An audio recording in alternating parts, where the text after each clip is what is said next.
tonight, which are entrepreneurial. And it's a great pleasure to introduce Mr. Tom Weiland, who is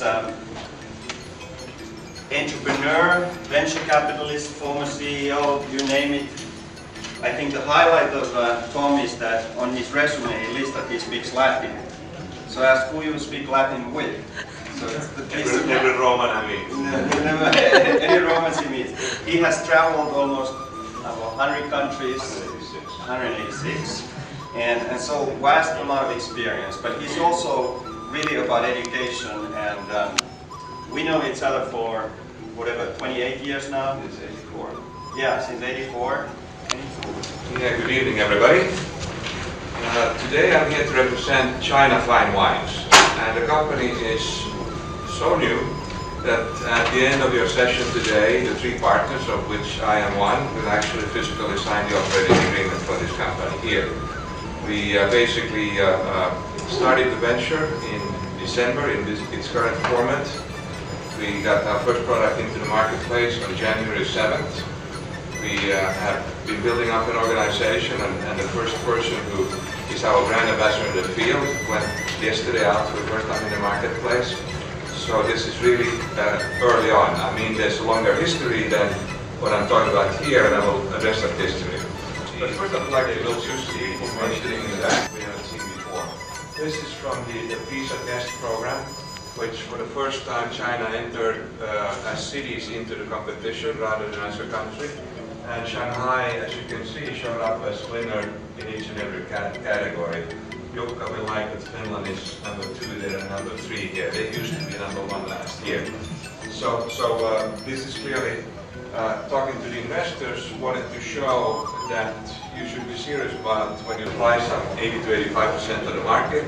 And domestic wines are fairly low in quality, very fruity, more like very tasty, good tasting fruit juices. I have been part of 2 of those companies myself in the past about the wines when we did a blind taste test here in the marketplace. To put it up, our Chardonnay up against a cheap wine like Yellowtail, to put it up against an expensive wine like Louis Chateau. And in the case of Yellowtail, our consumers preferred in blind tasting 86%, and with Louis Chateau they preferred 61%. All over China looking for vineyard properties. Nobody was growing wine at that point in time, and they were making table grapes. And we found this vineyard in Ningxia, which, as Tom mentioned, about 600 miles outside of Beijing, and very dry, very hot in the summer, very dry, very cold in the winter. But dryness is key. You need water to irrigate, and you need dryness to make good quality grapes, because you don't want mold and mildew. Why don't you tell them about yesterday? Sure. Actually, it's interesting to me that there's I'm the only Chinese student in this class. I was today it seems like Chinese people are all over the world, so I will never feel lonely. And so today I'm the only Chinese one in this class. So yeah, a little interesting point. So my name is Frank, and as mentioned, mentioned by Tom, I'm also a student at NYU. I'm a junior majoring in economics and computer science at CAS. So my original plan was different from this career path. I was I'm going to become either investment banker or some consultant for those big firms and making big money. Yeah. Instead of joining the small companies, maybe you don't even heard about this before. Then I become a good friend of Tom 2 years ago, and a few months ago he introduced this idea to me. It's introduce the Chinese wine to the U.S. How much research do you do before going forward and starting this whole process? I mean, that's a pretty big thing, and you don't ever know for sure whether it's going to be successful or not. But you must have done enough research to have a pretty good idea of what you're getting into.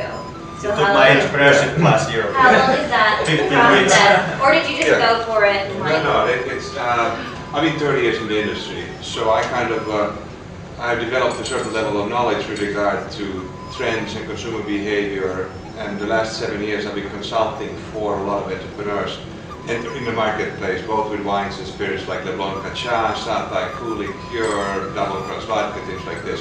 So it's kind of under my skin with regard to what will work technically in the marketplace. When it then comes down to the product itself, the looks, the real quantification of things, after 30 years you have access to data and information, so you can do the research with regard to this 44,000 Chinese restaurants of a luxury category in 17 states. You can do the research with regard to there's no competition, there's barriers to entry. All of those you will do. With regard to the consumer acceptance of the wine itself, we did